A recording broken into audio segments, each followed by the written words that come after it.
تو اس کا مطلب ہے حکومت بھی یہ 2 روزہ اصل میں جلسہ کرنے جا رہی تھی تاکہ تحریک عدم اعتماد کے دن وہاں پر پی ٹی آئی کے لوگ موجود ہوں۔ مسلم لیگ نون اور باقی جماعتوں کے لیے یہ بڑی پریشانی ہے کہ اس وقت عمران خان جہاں بھی جا رہے ہیں ان کا بیانیہ مقبول ہو رہا ہے، اور جس طریقے سے پہلے لوگ ہمارے ساتھ ڈیلیں کر رہے تھے، وعدے وعید کر رہے تھے، اب انہوں نے ریورس گیئر لگا لیا ہے کہ جس طرح نون لیگ کے ٹکٹ کی مانگ ایک وقت کے اندر کہی جا رہی تھی، اب تو پی ٹی آئی کا ٹکٹ اور زیادہ قیمتی ہونے جا رہا ہے۔ ایک طرف سارے جو ہے وہ ایک چور کا تاثر ہے کہ چور ڈاکو ہیں، اور دوسری طرف ایماندار ایک وزیر اعظم عمران خان ہے، تو اب اس وجہ سے ایک حواس باختگی بھی ہے۔ فضل الرحمان نے اس میڈیا بریفنگ کے اندر کہا ہے کہ ارکان کو اسمبلی میں آنے سے روکنے کی دھمکیاں دی جا رہی ہیں۔ پیپلز پارٹی اور عوامی پارٹی کو لانگ مارچ میں شرکت کی دعوت دے رہے ہیں، یعنی اے این پی کو پورے ملک سے بیک وقت لانگ مارچ کے قافلے اسلام آباد کے لیے روانہ ہوں گے۔ اپوزیشن ارکان تحریک عدم اعتماد تک اسلام آباد رہیں گے۔ ہماری اسٹریٹجی پچھلے لانگ مارچ سے مختلف ہوگی۔ لانگ مارچ کے شرکاء 24 مارچ کو اسلام آباد میں پہنچیں گے۔ ہم بہت کچھ کرنے جا رہے ہیں، ان کی چھٹی کا دودھ یاد کروا دیں گے، ڈنڈے کا جواب ڈنڈا اور پتھر کا جواب پتھر سے دیں گے۔ یعنی 23 مارچ کو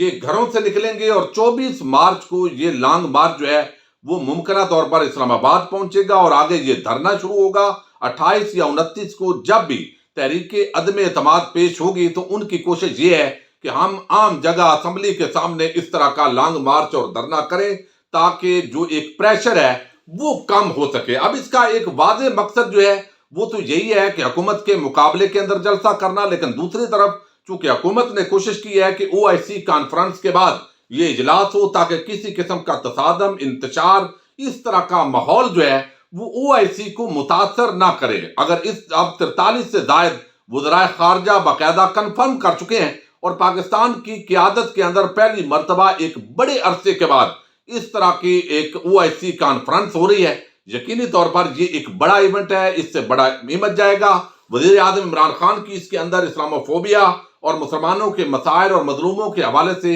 عام خطاب ہوگا، اور اس کے اندر بھی کایا پلٹے گی۔ پھر وزیر اعظم کچھ اور خطابات کرنے جا رہے ہیں کانفرنسز کے اندر، کل اوورسیز پاکستانیز کے کنونشن سے بلکہ آج ہی خطاب کرنے جا رہے ہیں، چونکہ تاریخ بدل چکی ہے۔ تو اب اس وجہ سے اپوزیشن یہ سمجھ رہی ہے کہ اگر عمران خان کے جلسے ہوتے رہے تو ہمارا تو بیانیہ دب کر رہ جائے گا، اور دوسرا وہ کہتے ہیں کہ حکومت نے چونکہ جلسے کا اعلان کر دیا ہے تو دنگا فساد ہو، کوئی اس طرح کی ہلا گلی ہو، ماحول خراب ہو، اور یہ ایسے لگتا ہے کہ جیسے تحریک نظام مصطفیٰ ٹائپ ایک ایسی تحریک جو ہے دوبارہ بڑھ رہی ہے، اور خدا نخواستہ ادارے جو ہے ان کو مداخلت نہ کرنی پڑے اور اس طرح کا ماحول نہ بنے۔ اور یہ آپ دعا کیجئے کہ ملک کے اندر کوئی فتنہ فساد اور لڑائی جھگڑا، آپس کے اندر تصادم اور خونے جو ہے وہ ایک ایسا ماحول نہ بنے کہ جس کی وجہ سے یہ معاملات خراب ہوں۔ اب حکومت نے اس حوالے سے واضح کیا ہے، چودھری فواد حسین نے، زیر وزیر اطلاعات ہے، انہوں نے کہا ہے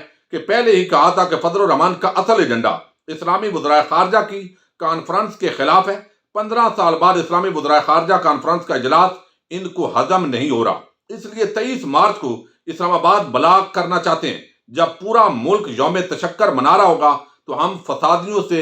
نمٹنا جانتے ہیں، یعنی ظاہر ہے طاقت کا استعمال ہوگا، تو یہ بھی ہمیشہ طاقت کا استعمال حکومت میں حق میں نہیں ہوتا، اور خاص طور پر جب ہم دیکھ رہے ہیں کہ اس طرح کے ماحول کے اندر جب آلریڈی ایک ماحول سازی ہو رہی ہے، اور اس کے اندر جو ہے وہ ایک ایسا تاثر ہے کہ شاید میڈیا کے کچھ چینل جو ہے وہ بھی ملے ہوئے ہیں، ایک ماحول سازی کر رہے ہیں۔ ڈاکٹر شہباز گل کہتے ہیں لیں جی نکل گئی جے ہوا۔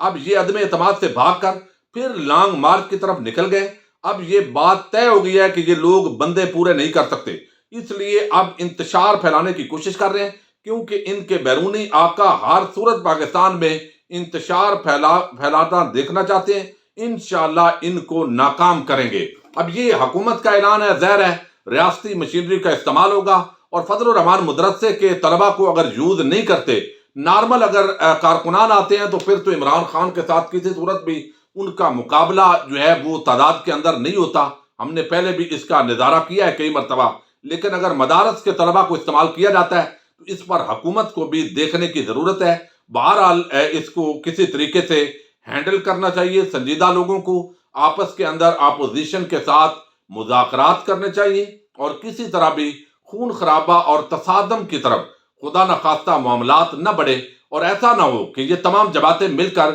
کسی ایسی طرف بڑھیں کہ بالآخر یہ جو جمہوریت رہی سے یہ ہے، نام نہاد جمہوریت ہے، اس کا بھی یہاں سے خاتمہ ہو۔ اور ادارے جو ہے ویسے بھی 10 سال، اب 13 سال ہو گئے ہیں جمہوری حکومتیں، بے شک ہم اس کو نام نہاد جمہوریت کہیں، وہ اس وقت یہاں جو ٹنیور ہے اپنا پورا کر رہی ہیں، اور اس طرح کا جب فساد پھیلے گا، دنگا اور انتشار ہوگا، تو یقینی طور پر اداروں کو پھر جواب ملتا ہے کہ یہ سیاستدان آپس کے اندر مل بیٹھ کر معاملات کو حل نہیں کر سکتے، تو ہمیں مداخلت کا جواب ملتا ہے۔ اور اتنا عرصہ کے بعد ویسے تو ٹنیور ہوتا ہے ایک ہماری جو فوجی لیڈرشپ ہے، اللہ کرے کہ اب یہ اس طرح کوئی بھی جو ہے وہ ریورس گیئر نہ لگے، اور یہ آپس کے اندر انڈرسٹینڈنگ کے ساتھ معاملات طے پائیں۔ بہرحال طبل جنگ بچ چکا ہے اور ایک بڑے انتشار کا خطرہ پیدا ہو گیا ہے۔ اللہ تعالیٰ اس ملک کو محفوظ رکھے۔ السلام علیکم۔